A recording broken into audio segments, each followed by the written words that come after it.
Hola, buenas tardes, ¿qué tal? ¿Cómo están? Espero que estén bien. Bueno, acá les dejo otro videíto.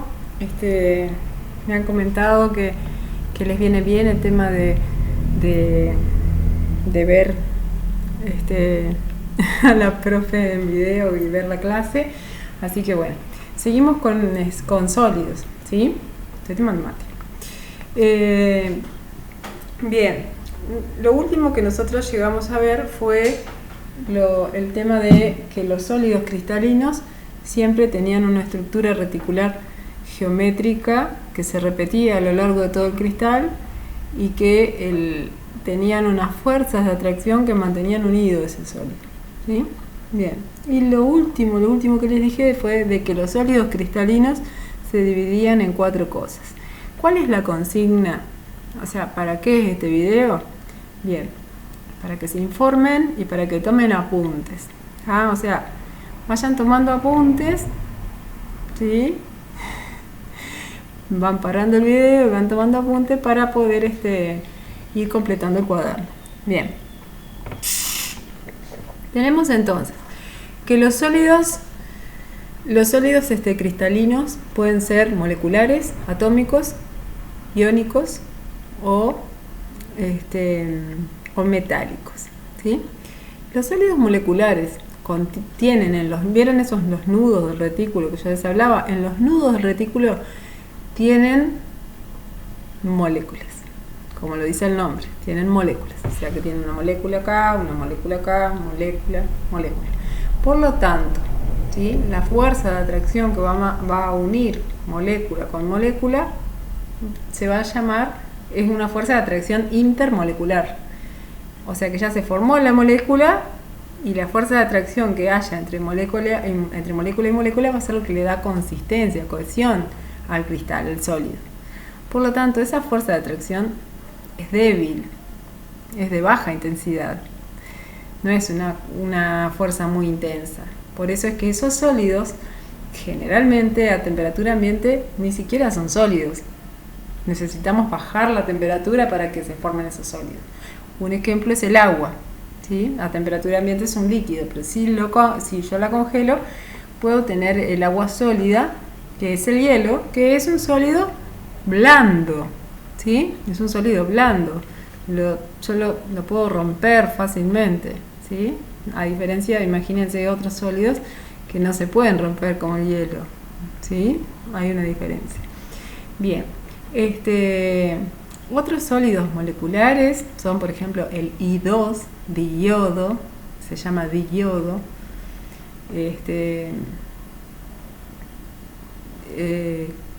¿Cómo me doy cuenta que un sólido va a ser molecular?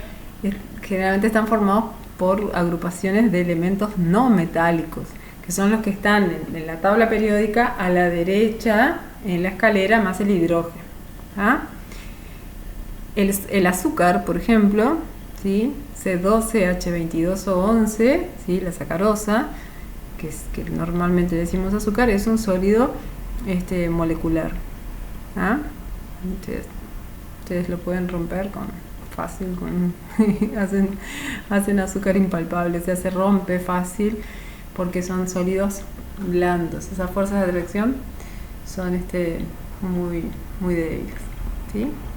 Bien, por lo tanto los sólidos moleculares se caracterizan por tener fuerzas de atracción débiles, por tener bajo punto de fusión, por no ser conductores de la corriente eléctrica, porque para que haya conducción de la corriente eléctrica es necesario que se cumplan 2 requisitos: que haya partículas cargadas y que estas partículas cargadas puedan moverse, ¿sí? Entonces, los sólidos moleculares no hay esa posibilidad, no hay conductividad eléctrica ni en estado sólido ni disueltos. Bien, les voy a hablar un poquito sobre la solubilidad de los sólidos moleculares. Los sólidos moleculares, su solubilidad depende de cómo sea el enlace que tengan dentro, ¿sí? Dentro de la molécula, porque vamos a suponer, si yo tengo I2, esa molécula es completamente apolar, porque está formada por 2 átomos iguales de iodo, es completamente apolar. esa molécula va a ser más soluble en solventes orgánicos apolares, como por ejemplo el disan, el queroseno. Y en cambio el azúcar, como yo les decía,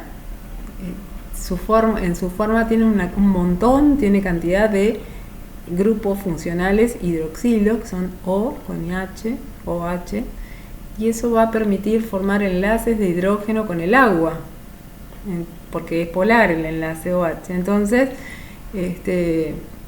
esto va a permitir que el azúcar, pese a ser una molécula muy grandota, se pueda disolver en agua. Todos los días disolvemos, cuando hacemos un té, disolvemos azúcar en agua. Bien, eso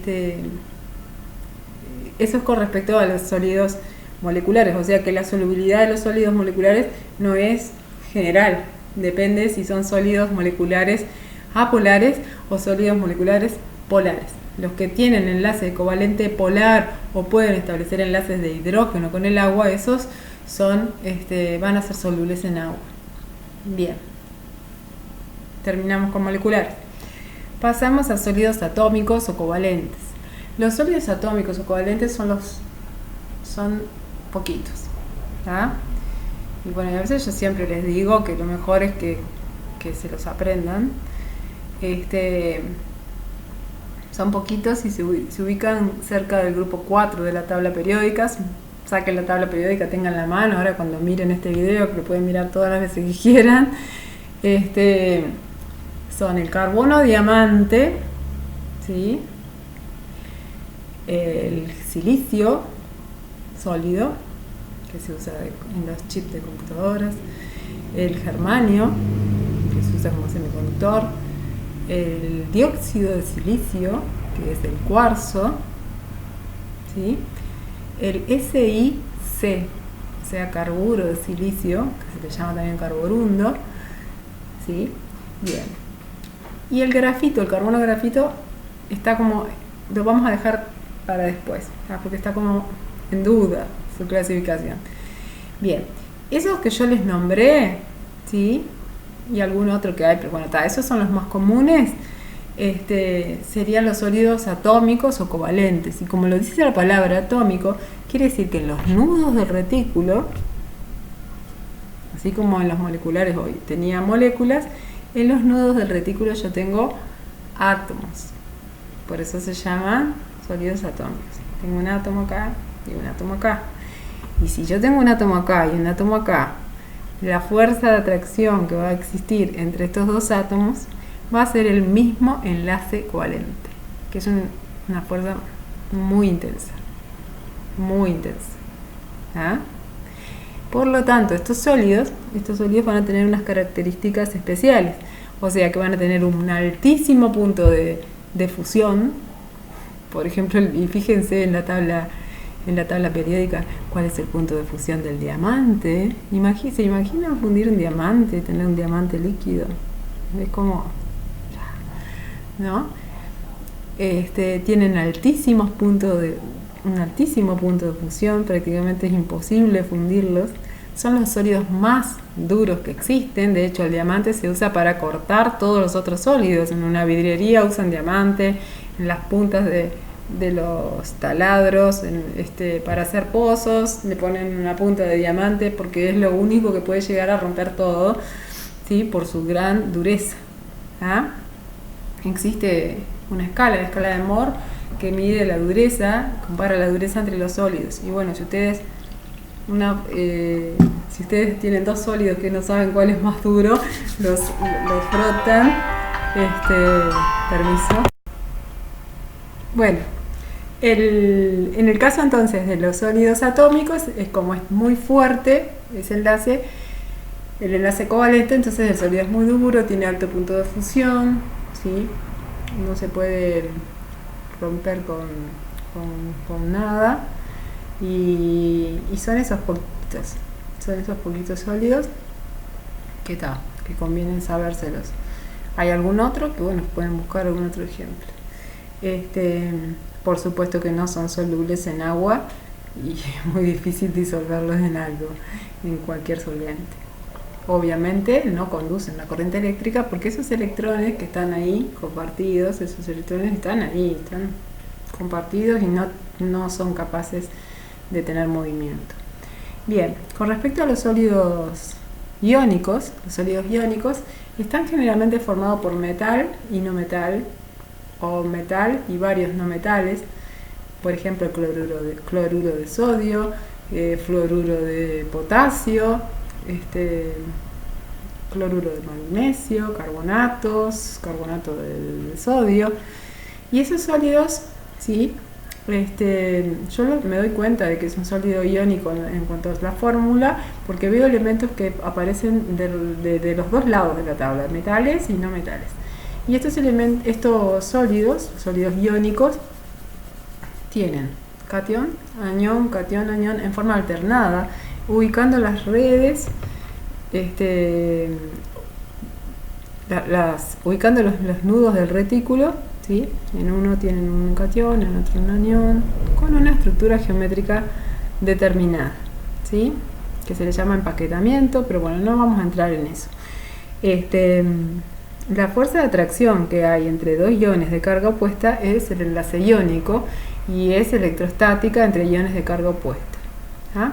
Estos sólidos, su punto de fusión suele ser alto, es como la sal de mesa es un sólido cristalino, es un sólido iónico, y una gran mayoría de sólidos iónicos tienen solubilidad en agua, son solubles en agua debido a que pueden formar atracciones de tipo ión-dipolo, o sea, esos iones se solvatan y se disuelven en el agua porque forman estas atracciones ión-dipolo con las moléculas de agua.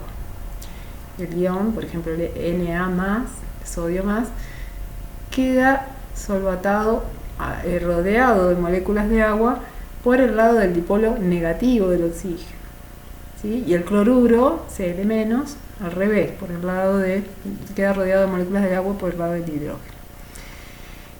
Con respecto a los sólidos iónicos, cuando están en estado sólido no conducen la corriente eléctrica, pero aquellos que se disuelven en agua sí se vuelven conductores. Y si se funden, cuando están fundidos, o sea, cuando pasan a estado líquido, por supuesto que son muy conductores porque tienen iones y ahora como están en estado líquido se pueden mover, entonces ahí adquieren conductividad eléctrica.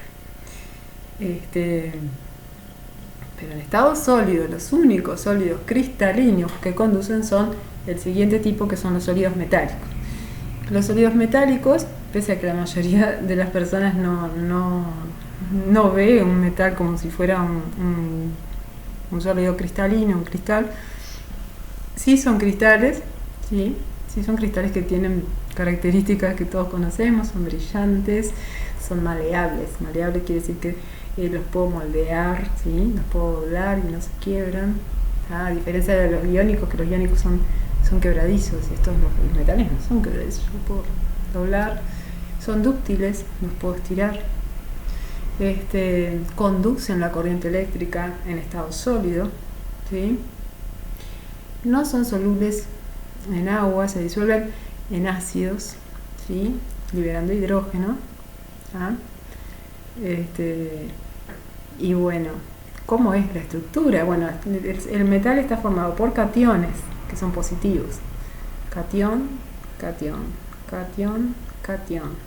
O sea, una red fija de cationes, y los electrones que corresponden a cada catión, ¿sí? Pueden moverse. Esta es una teoría y se llama teoría del mar de electrones. El hecho de que puedan moverse estas cargas quiere decir que es lo que da conductividad eléctrica a los metales, ¿sí? Es lo que le da la conductividad eléctrica. Y bueno, el punto de función de los sólidos metálicos es variable, va de moderado a alto, y la solubilidad, bueno, ya les dije que es en ácidos, y su dureza también es bastante variable. ¿Cómo me doy cuenta que una fórmula corresponde a un sólido metálico? Porque está formada únicamente por un elemento de este lado de la tabla, o sea, del lado de los metales, del lado izquierdo de la tabla. Bueno, terminó la clase. Pronto viene tarea.